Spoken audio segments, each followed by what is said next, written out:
great afternoon. I've had a really good afternoon. And this is Steph stuck in a truck, but right now I'm stuck in a graveyard. A graveyard, I tell you. And not just any graveyard, but I haven't figured out yet what all I'm going to look at. So let's see what we find.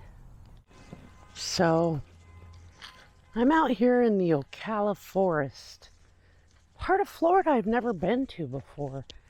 And this place has got some important Florida history. Not just Florida history, but history that people all over the world, and especially the United States, really may not know a lot about, but have interest in. And obviously there's plenty of families that have interest in their loved ones that are buried out here in this old cemetery. And when I say old, I mean old. I've seen many gravestones that have the dates of the 1800s on them. So definitely not all old though like that. There's some that are from the 1900s, even the 2000s. But there's some pretty old graves out here. This says father and mother. And it says Charles Call, born March 22nd, 1823, died January 6th, 1890. And Henrietta Call, born July 23rd, 1837, died February 21st, 1910. And Charles and Henrietta Call were the grandparents of Walt Disney. The Call and Disney family moved to Florida in 1884 from Kansas. Their family settled on land about a mile north of Paisley. Charles and Henrietta's daughter Flora married Elias Disney in 1888 and later moved to Chicago, where Walt was born in 1900. As a child and an adult, Walt was a frequent visitor here in Paisley with his Aunt Jessie Call Perkins. So this is where Walt Disney's grandparents are buried, right out here in the Ocala Forest. This old, kind of dilapidated cemetery. Isn't that something else? So here is Jessie C. Perkins' gravestone, and this was Walt Disney's aunt. And these two folks, or three folks, Phyllis Ann Frary, Margaret M. Frary, and Philip A. Frary, I think must have been part of the Disney family as well, because they're within this Disney-related section here. Someone's built this bench here. It's got the colorings of Mickey himself. So yes, a little research has confirmed that the Frarys were part of the Disney family and some of the founders here of Paisley, Florida. Now there's a lot of people buried here, and I don't know if any of them are as famous as the Disney family, but of course they all mattered to someone, enough to at least get a headstone or a small marker. There seems like there's so many out here though that might not even have a marker. There's just little pieces of things left behind that make you feel like that is a gravestone marker of some sort, but not actually a stone. So there's a lot of people that mattered to someone out here, like Father Barton C. Latner, from January 20th, 1885 to December 11th, 1938. Sure, he mattered to a parish or something. This one's interesting. James S. King, April 4th, 1943 through July 23rd, 2010. The Termite Man. I have to assume that the nickname the Termite Man means that he was possibly an exterminator. Probably not some other weird like Stephen King-like reference, but you never really know unless you look up the history. And sometimes it's hard to find history on people who aren't notable public figures. I've tried before sometimes, like when you're driving down the highway and you see someone's sign that, like when people leave crosses on the side of the road that says, so-and-so passed here, or our beloved son, or whatnot. And I've tried to look up their information sometimes to find out more about what happened on the story. I always thought that would be a really interesting vlog, would be to find out about people as you pass by their passing sites on the side of the road. What happened? What was the story behind them? And just kind of dig into what the situation was that led to their untimely death on the side of the highway. But it can be really hard to do that research if somebody's not famous or infamous. Now, this section right here is obviously got family members that people really care about, and they must still have some visiting going on to their grave sites, because there's a Fanta bottle over there and some more recent things like a kid's car, some twisted tea even, that's strange, a bag of potting mix. I'm not really sure what these people meant by leaving some of these things behind. If some of it could be kids out here doing stuff and leaving things behind, or if this is family members. Look at that, a wild kitty. But obviously these people were beloved, because they've got a lot of artifacts left behind for them. Here's another one, John Henry Kuhn, July 1st, 1933 through September 27th, 2006. On the back, it says, Johnny the Peanut Man. This one has several markers in it with different last names. I assume because they're all gated in together, they have some sort of relation. But there's the last name Dolan, Perkins, there's another Perkins, there's a Pears, and they obviously have some family members who think of them often, or have thought of them quite a bit. This one seems sad.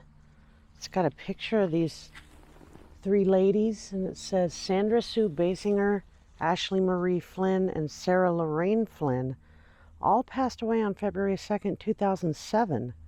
So this family must have all passed in the same accident and are buried here together, or memorialized here together. That's pretty sad. Wow, this one has quite a few interesting things on it. Marvin Hampton, Danny Marvin Hampton. He was obviously very special to his family. And here was Laura Ann Hampton, who died just a few days later. Honestly say I haven't spent a lot of time in graveyards. I've been to a few, but there's a tortoise down here. I've been to a few, but not a lot. I don't have a lot of people that have passed in my family. My father passed a few years back, and I've never even been to his resting place. I did go to his service and all of that, but I've never been there. And not because I don't care or miss my father. It's just, that's not where I think of my father. But this one seems like it's got a lot of, not just memories here, obviously, but doesn't seem like there's a lot of rules about what you can put on gravestones in this graveyard. And I guess that's okay. That's your beloved one. If you want to put, flowers or a hubcap or whatever it is you want to put there to remember them by, I guess there's no reason that you shouldn't necessarily be able to, but it's very interesting. However, back to this tortoise. I don't think you guys can probably see him very good down there, but He just moved. He's a tortoise. Someone has obviously been by to commemorate Easter for their loved ones in just the last few days. Here at John H. Sr. Stearman, Carolyn A. Stearman, and Sadie A. Owens grave sites, because there is a lot of Easter decorations here. I'm not a religious person, or even particularly spiritual person in that, for that matter, but I don't want to get into any debates about that kind of stuff. That's not what I'm talking about, but I do find it interesting that it seems that many of these grave sites have been visited regularly, or at least semi-regularly, since the time of the passing of the person or persons in the site. And by all means, if you like to visit your loved ones in their grave sites, I would not try to begrudge you that. But I'm not sure what the mindset is of that. I don't know if you've done that and you have input. Feel free to comment on my video, because I find it an interesting concept to visit there. And I know in the movies you see people go, they talk to their loved one, they pour their heart out sometimes, looking for maybe not answers about why they passed, but just probably someone just to talk to sometimes, to reason through things with. But it's interesting. It's interesting that people find, apparently I assume, comfort in visiting their loved ones after they've passed in their grave sites. And like I said, I'm not going to begrudge anyone that. If that brings you comfort, or someone you know comfort, then good. But it's an interesting concept. When my father passed, I missed him, I loved him. I was pretty close with him when I was younger, and I just remember him, by little things. I have some of his knives and tools and things like that. I remember him from things that he would just say, like when there's a big firework, and he would say, "That's a good one, that was a good one." I was just telling the hippie a story yesterday about something to do with my dad when I was a kid. So of course, it mattered a lot to me, and will always matter a lot to me. But to go to his gravesite, I guess I don't think of it as a way to talk to him, or a place that needs adornment from me now that he's already passed. But if you have ideas about that or thoughts about it, by all means, please share. I'm open to that. I think it's just of interest. I kind of have one of those kind of brains. I just like to understand what other people think. So let me know. Here is another Easter decorated for Emerson Kelly Atkins, who passed in 2004, and Dorothy Kins, who passed in 2014. Somebody's obviously visited recently. Thing about this cemetery that's a little odd to me is it's very hard to see where you're supposed to be walking around to avoid stepping on graves. I mean, I personally don't think that anyone that's in a grave would notice if you stepped on their grave, but I know that you shouldn't probably step on their grave. And so it's hard to walk around and try to be really respectful and not walk on the grave of someone, because some of them are so hard to tell that they're even there.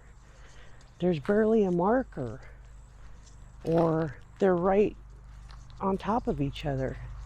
So that's a strange part of this cemetery as well.